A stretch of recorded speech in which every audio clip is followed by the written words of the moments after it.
Ruslan. So let's talk a little bit about nutrition. All right. All right.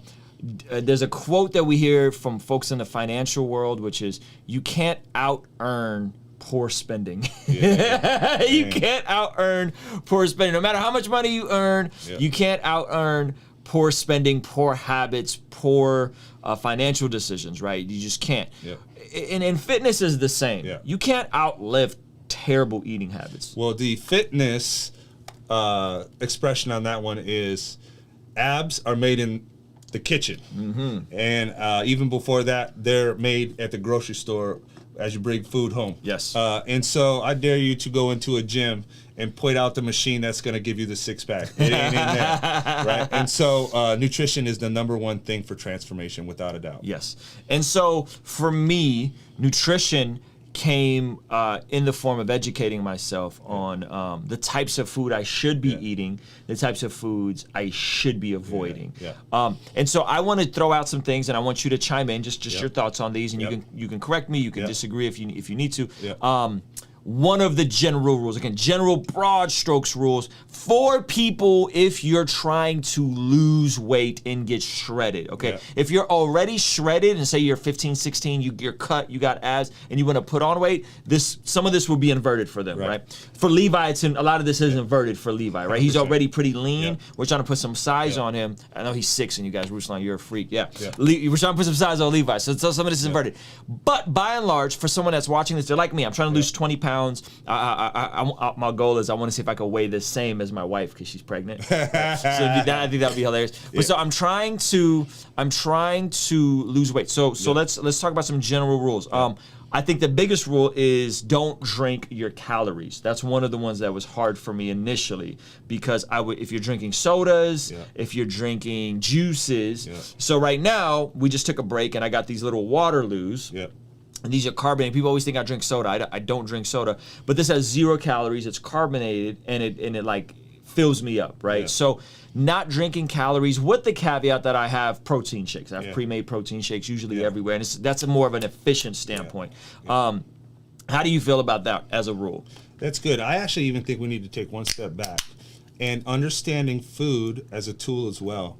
And so we can go into specifics, but like, there's an amazing book out there that's called Prescription for Nutritional Healing. And it's a book that sits like this, and it basically will help you to understand people with conditions and how nutrients in food can help to improve or make things worse. Yes. And soon as we can kind of go to understand that a food isn't good or bad, it's a tool. Yes. Then we can go, okay, how can I utilize for what my goal is? Yes. And so we're going through like the pandemic now, and like you can sit and literally go, what can I do for food as a tool to help me to prevent or to recover? And there's ways that we can do that. You know, whether it be a vitamin or certain foods that have certain vitamins, our immunity system, all of this. So taking that step back and understanding food is a tool to be utilized, then we can kind of start to really break it down in specifics. Now, for sure, if I'm going to give somebody a transformation program and a weight loss program, I'm going to give them real food. And there's levels inside of this as well. But as a general rule, I'm going to say eat your calories for sure, because your body actually burns calories eating calories. So your thermogenesis actually works in breaking down food. So when we drink our calories, especially if it's something high in sugar, it's just going to turn straight into sugar and stored as fat real quick. So we want the slow digestion of our food for slow absorption. And somebody who has like diabetes actually should be really good at understanding this, type 2 and special, is how fast food can turn into sugar. And so when we understand fiber and what's called the glycemic index, and how that breaks down certain foods, then we can understand a specific tool and how to utilize it too. And so let's take someone who goes, okay, so I want to create the best food program.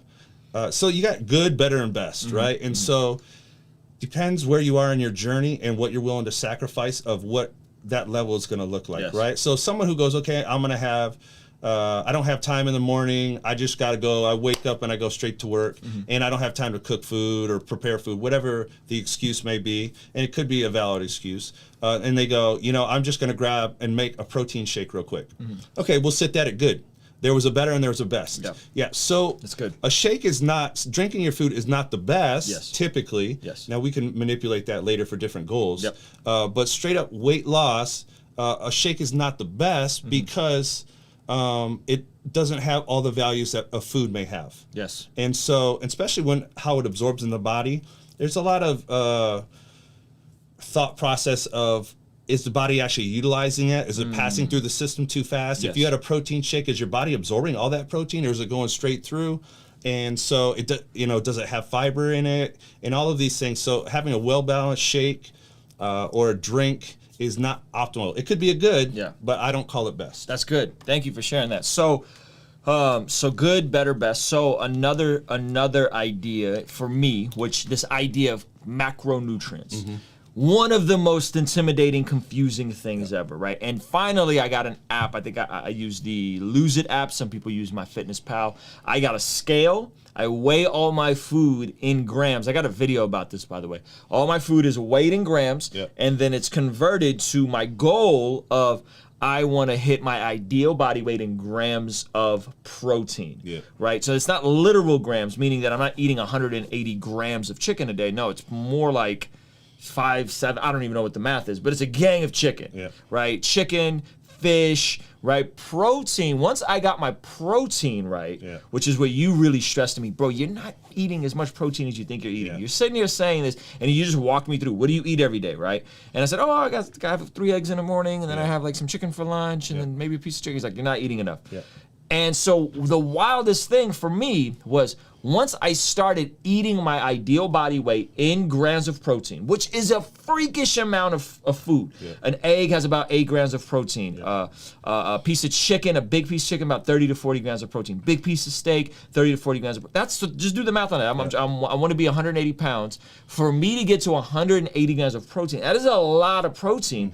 But I found that me eating the right amount of protein between eggs, chicken, fish, red meat sometimes, I felt more satiated and ate less junky and processed foods, right? So foods in the sense of macronutrients, you got protein, carbohydrates, fats. Talk a little bit about like just the essentials of protein and how important it is for folks to move along in that journey of like understanding how valuable protein is. And so that comes down to like once we understand that food is a tool, then we got to understand how to use that tool, right? You give somebody who's never seen a hammer and you say, build me a house, they're not going to know what the heck to do with it, right? That's good. So understanding your macronutrients, your proteins, fats, and carbohydrates, and what do they do in the body? How does the body utilize them? How does usually break down? Then that will help us to start a foundation of a nutrition program, right? And so in general, this is a broad paintbrush again, the majority of us overeat our carbohydrates. Come on. And so if I can get you to focus on eating your protein and get satiated with protein, you're less likely to go overboard on the carbs too as well. And the carbs typically are the body loves carbs, and carbs are not bad necessarily. It's just, are we utilizing the right kind of carbs for our goals and getting to our goals with the right percentage of them? And so I don't want my body to break down my protein and use it as an energy source. I want to make sure that I'm getting the right amount of carbs, that my body is getting the right amount of energy from my carbs. That kind of, the body wants to use carbs for energy. So when I use my building block of protein, I've got to understand, what is protein? What is it purpose for? What does the body ideally want to use it for? And it's for muscle growth and tissue repair. And so we want to kind of start with that foundation. When I start, have somebody start with a nutrition program, I like them to think about their protein first. Carbs are easy. We can come up with those all day, right? Start with your protein, okay? So depending on their goal, their size, and how many grams they may want or need, start there, focus there, and make sure, and that will first help the repair and growth and breakdown of your muscle tissue, but it also keeps us from overeating those carbs too. Right, because it does satiate us. It breaks down slower in the system. And so as we eat our food, how fast it breaks down is typically how fast we're hungry again. So if I'm eating all carbs or a majority of my carbs and not getting enough protein to slow down my digestion, guess what? I'm gonna get hungrier sooner. And so protein has many different ways that we can utilize it, but that macronutrient is foundational that a lot of us miss for transformation. Yeah, and for muscle recovery, Yeah. for muscle synthesis or muscle creation. Yeah.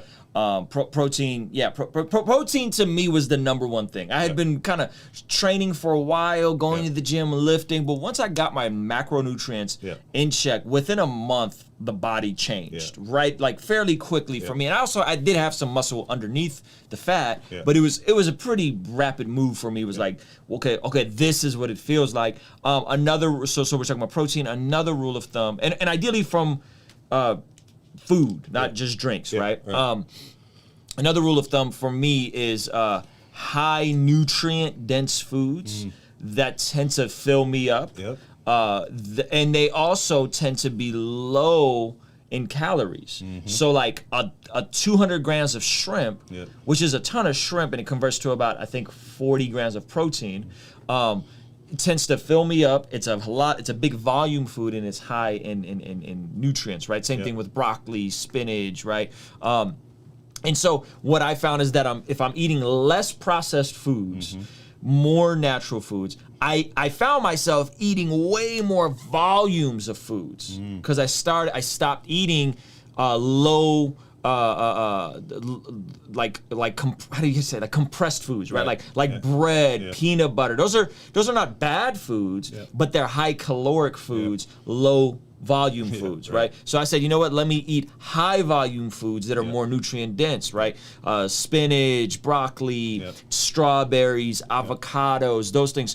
I'm full more. I'm physically struggling to eat, but I'm consuming less calories, which keeps me in a caloric deficit, right? What are your thoughts on that in terms of just volumes, cleaner foods, simpler foods, less processed foods? What are some tips and ideas you can give there? So bringing it way back to the mental state of success, how we view food is hard to change sometimes, and that's probably the number one thing that I have to work on with people is what food is and where its place is in our life. We use it so much for some people for comfort, for emotional things, for sitting watching TV end of the night. They're just snacking on this and that. Fellowship, whatever it may be. We use food sometimes not just to give the body energy. So let's first understand that the mental aspect is a huge part of our nutrition. And so, like you were saying, a lot of the things that we eat and how we view them mentally is sometimes the reason we choose them as well. So by having food that are more dense, and let's say, okay, I said, Ruslan, you can have 100 calories of vegetables, or you can have 100 calories of mashed potatoes. You're going to sit and pick at that 100 calories of lettuce, so you chew it more, the fiber satiates you more. And so it's not only just what it does to our body, but to your mind and how long it took you to eat it. And I'm eating more, I'm tricking my mind a little bit. So there's a lot of mental things that come in with denser foods, and that's a satiation as well, right? Are we gonna, do you have and it's very, very hard to go, I have the self-control and discipline to not eat when I want to. And whether that's being a hungry emotion or a mental emotion or a lazy emotion watching TV or whatever it may be, do you have that discipline to not do it if you're trying to reach your goal of transformation? And so slower digestive foods typically do really well with the mental side of I'm eating more. And so not only do you feel a little bit more satiated physically, but mentally you go, hey, I shouldn't be that hungry. I ate pretty good. And so there's a lot there with the denser foods as well. That's good. And I think for me, those are the mentality with food. And the last thing I would say is, again, we're not going to demonize any foods. And one of the things I've heard you say is like, hey, Ruslan, I know you want your cheat meal, right? Here's the best time. Here's the ideal time. And so for me, it's, from my understanding and what we talked about is usually after a leg day, after a strong cardio day, after a strong CrossFit day, your body continues working, and that could be the time to get in some of the more sugary foods, right? Not at night when you're watching TV going for the Oreos, but maybe if you're gonna reward yourself, knowing when to reward yourself. Can we talk about that a little bit? Because I think people are like, what do you guys talk? You're just never supposed to eat food. I just only gotta have food for fuel forever. I get it. I'll feel more full and I'll look better. But no, there's a time and a place for and then I want to get to this big idea of like athletes and how much flexibility they have, which is ultimately where we want to get to. But just talk about the place for the cheat meal and how to kind of think about that. Okay, so I don't think there's a place for a cheat meal. I do think there's a place for a treat meal. Okay. And so that's, once again, we get into the mental side of the things. language and the mentality. Yeah, and so cheating is not good. You know, that's doing something that you weren't supposed to do. Yeah, that's good. Thank you. Now, treating yourself is a little bit better mentally going into it. So let's just say me and you both are going out to a restaurant. I go, you know what, I've been good all week, and I'm going to get myself a slice of pizza. And you go to the restaurant, and you go, actually, I was bad all week, and I can't have my piece of pizza. I'm going to order a salad. We get to the restaurant. We both had a piece of pizza. So the physical aspect of our body receives it the same, meaning like we both had the piece of pizza. Yes. But mentally, I had allowed myself to do that, so justifying it. You actually went into the game or to the restaurant going, I didn't want that, lost your self-control or self-discipline and had it. And so now your brain goes, see, I told you you couldn't do it. You didn't have the discipline or self-control. So the verbiage is pretty important. Which is terrible for the morale 100%. Of your mentality. Yeah, learning how to understand, and this is kind of what I've grown a lot as a trainer too, is learning how to correctly understand and talk to and communicate your subconscious, and how to understand your thoughts and how to correctly break them and utilize them for a positive. Come on. And so this is a growing thing that I'm getting into more and more too, but understanding your mind and processing it for edification and not just destruction. Come on. And so learning how to correctly use the right verbiage, emotion, and how to build these blocks versus destroy them, super important. And so coming back to that situation, so I don't like to cheat, I like to treat. Yes. So if you do allow yourself a treat, there's the good, better, best, right? And so if we go, okay, I've done really good all week, and Friday night is date night, and we're going out to dinner, and we get to have whatever we want. Okay. Now, let's say if you go out for lunch, your cheat meal, oh, guess what? I got the rest of the day to burn it off. You know, good idea. Okay, dinner, same treat meal or cheat meal. I don't have as much time to burn it off, and so it'll stick with me a little more. You know, or it's at the end of the night, and our treat's going to be chocolate cake and wine.